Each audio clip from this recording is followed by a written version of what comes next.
You were put here to do certain things. When you accomplish that, you go. That is what I think. So you're put here for a reason. Teka te johans kotikahte. Jikalle ei liikion tehwa. Jitane johans nos on tintask. Ilosas tanekalle ei liik. I said I teach weaving, and I would appreciate it if they would learn and then teach the younger.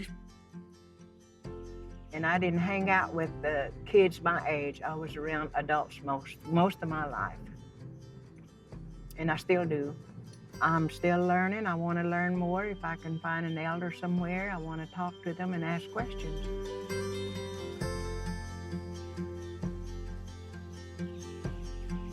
Briggs community was just out in the country, not very many people, just relatives lived around the circle there, Briggs School. Running water, we didn't have running water, no indoor bathroom, it was outdoors, and I hauled water for the neighborhood. The life was a lot easier then, a lot of fun. There was a lot of love in our home.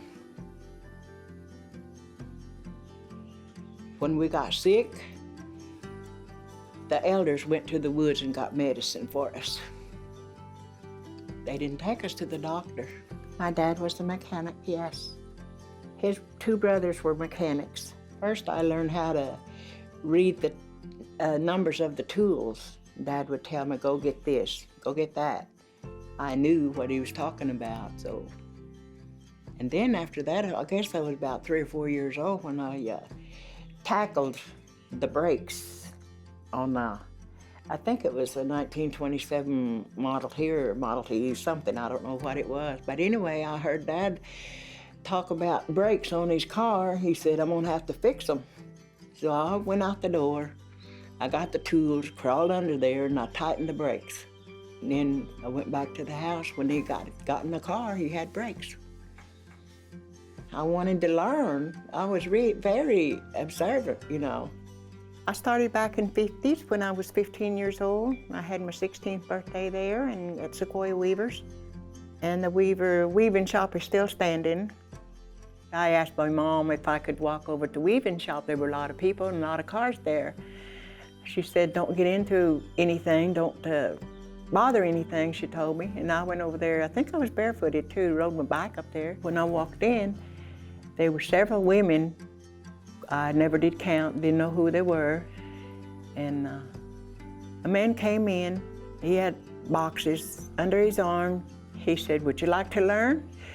So I said, yeah. So he gave me the 2 boxes, and I had already watched Lucille Hare to making a warp downstairs.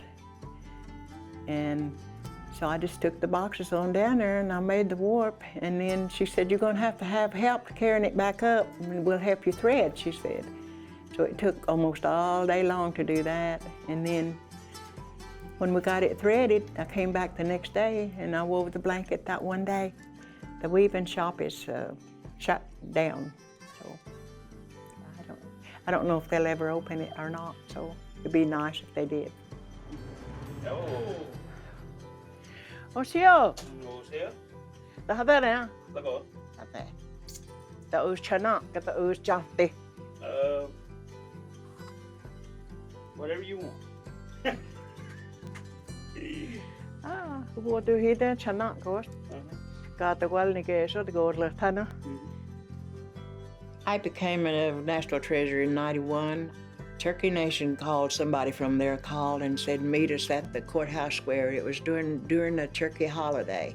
So I came to the courthouse, and the courthouse lawn was full of people, and it was a Cherokee holiday. So finally they called my name. I don't know how to explain it, but it just made you feel good. It's a pleasure to know Dorothy. She is truly a treasure. And I own several blankets by her. I gave one to each one of my children. And I started to give one to my new grandbaby, great-grandbaby, but I said not to. It's mine, I'm gonna keep it. The ones that really wants to learn and to accomplish something, it's in their heart.